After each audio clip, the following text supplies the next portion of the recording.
Welcome to Deep Dive Devotions, where each day we slow down and dig into one chapter of the Bible, exploring its meaning, its context, and what it shows us about God and His work in our lives. Today's reading is from Leviticus chapter 13. We're going to look at some very specific laws regarding skin diseases and what they teach us about holiness and our need for God.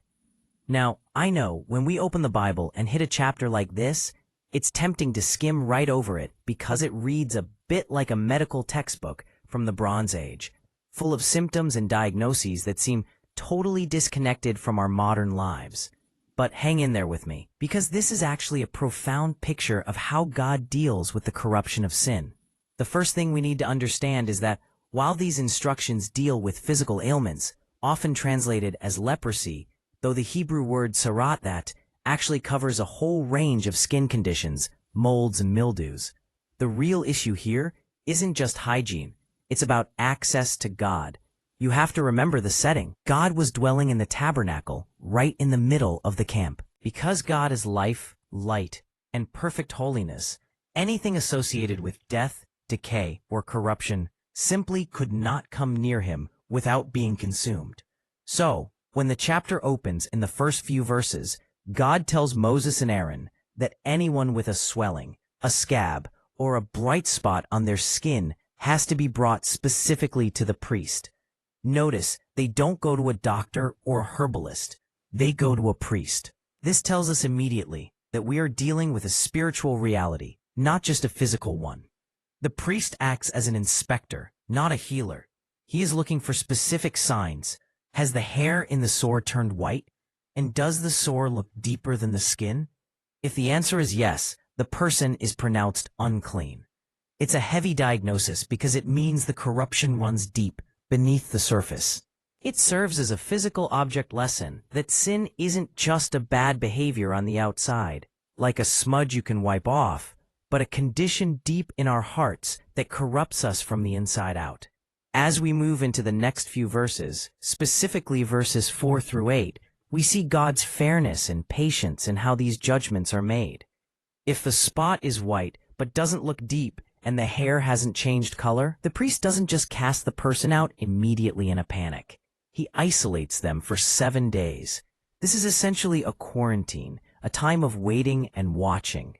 Imagine the anxiety of that week, sitting in isolation, wondering if your condition is just a passing rash or a life-altering sentence of exile. After a week, the priest checks again. If the disease hasn't spread, they wait another 7 days. This shows a carefulness in God's law. He isn't rushing to condemn. After all that waiting, the mark has faded and hasn't spread. The priest pronounces the person clean. It's just a harmless rash or eruption. The person washes their clothes, a sign of a fresh start, and removing the dust of their confinement, and they are free to go. But if it spreads, it's declared unclean. This teaches us that God distinguishes between a temporary weakness or stumble and a spreading, consuming corruption. The spreading is the key danger here. Just like sin, if left unchecked, it doesn't stay static. It grows. It takes over territory in our lives, and it consumes us.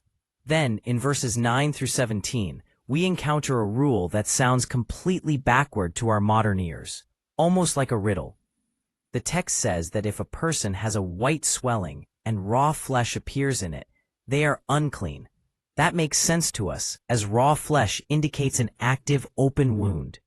But if the disease covers the entire body, turning the person completely white from head to toe, the priest pronounces them clean. You might wonder how on earth that works. The logic seems to be that once the skin has turned all white, the infection has run its course and is no longer active or contagious. The virus of the disease has exhausted itself. The raw flesh, however, is the sign of active death and ongoing impurity within the living body. It's a strange paradox where total exposure leads to a verdict of cleanliness. It reminds us of a deep spiritual truth. When we try to hide our sin, or when it's festering like an open wound of rebellion, we are unclean. But when our condition is fully exposed, when we have nothing left to hide and we stand completely revealed before God, even in our wretchedness, That is often when he deals with us in mercy. It's the difference between the hypocrite who hides a small spot and the penitent sinner who admits, "I am nothing but sin." The chapter then shifts gears in verses 18 through 28 to talk about boils and burns. This is really practical, but also spiritually significant because it deals with old wounds and vulnerabilities. The text describes a situation where a boil was healed, but then later a white swelling or reddish-white spot appears in the very same place. The priest has to determine if this is just a scar or if the corruption has broken out again in the site of the old injury. The same goes for a burn from a fire. This is a powerful warning for us because often the places where we've been wounded in the past, our old scars, or the sins we think we've recovered from, are exactly where the infection of sin tries to flare up again. The enemy knows our weak points. We have to be vigilant over our healed areas. If the priest sees it spreading or going deep, it's treated as leprosy. If it stays put, it's just a scar, and they are clean. It shows us that God cares about the ongoing state of our lives. We don't just get fixed once and stop paying attention. We are constantly under the care and inspection of the Lord, who watches to ensure that old habits and old natures don't reignite into consuming fires. Moving on to verses 29 through 37, the focus moves to the head and the beard. This is often called a scowl or an itch. The priest is looking for yellow hair this time, which indicates an unhealthy, dying root disconnected from the nutrient supply of the body. It's the same procedure, isolation and inspection. If the hair is black, it signifies health and life, and the person is clean. If the hair is yellow and the sore is deep, it is unclean. There is a lot of shaving involved here. The person has to shave everything except the sore itself so the priest can see clearly. Nothing can be hidden or combed over. This rigorous examination ensures that nothing corrupt remains within the community of God's people. It's invasive and probably embarrassing to be shaved and inspected like that. But it emphasizes that holiness requires transparency. You can't cover up a spiritual problem with a nice hairstyle, so to speak. Then, briefly in verses 38 and 39, we hear about bright white spots that are dull. The verdict here is a relief. It's just a harmless skin breakout, and the person is clean. It's comforting to know that not every blemish is a sentence of death. God knows the difference between a serious spiritual condition that leads to death and the normal flaws and spots of being a human being in a broken world. He isn't looking for excuses to kick us out. He is looking to protect the holiness of the camp. Verses 40 through 44 deal with baldness. Now, the text is very clear, and perhaps comforting to some, that merely losing your hair doesn't make you unclean. A bald man is clean. However, if a reddish-white sore develops on the bald scalp, that is treated as a serious disease. It emphasizes that the issue isn't physical appearance, aging, or natural decay. The issue is the presence of that rot, that leprosy, which symbolizes active spiritual death. The head represents authority and the mind, and corruption there is just as dangerous as anywhere else. But then we arrive at the most heartbreaking section of the chapter, verses 45 and 46. This describes the life of the person declared unclean. They have to tear their clothes, a sign of mourning usually reserved for the death of a relative, because they are effectively mourning their own living death.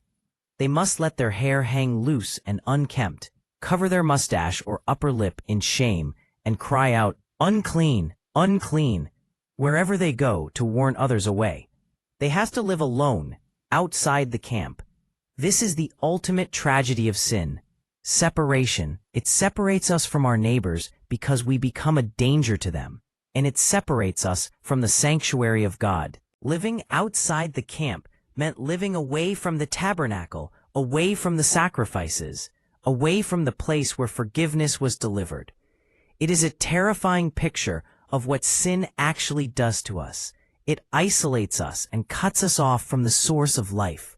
Finally, the chapter closes with verses 47 through 59, which might seem odd, because it talks about leprosy in garments, wool, linen, or leather. If a green or red mold appears in clothing, it has to be shown to the priest. Just like with a human, there is a quarantine period for the shirt or the leather object. If the mold spreads, the garment is fretting leprosy and eating, corroding corruption, and it must be burned in the fire. If the mold doesn't spread, it gets washed and checked again. If the stain remains, even if it hasn't spread, it's still considered unclean, and parts of it or the whole thing must be burned. This shows us that sin and corruption affect our environment, not just our souls. In the New Testament, Paul talks about creation groaning under the weight of sin. We can't keep infected things in our lives or our homes. There is no compromise with this kind of corruption. You can't just wash over deep-seated rot and hope it goes away. Sometimes the only solution is fire, which is a picture of judgment and total removal of the offense. But as we close the book on this chapter, we don't stay in the gloom of the unclean cry or the smoke of the burning garment.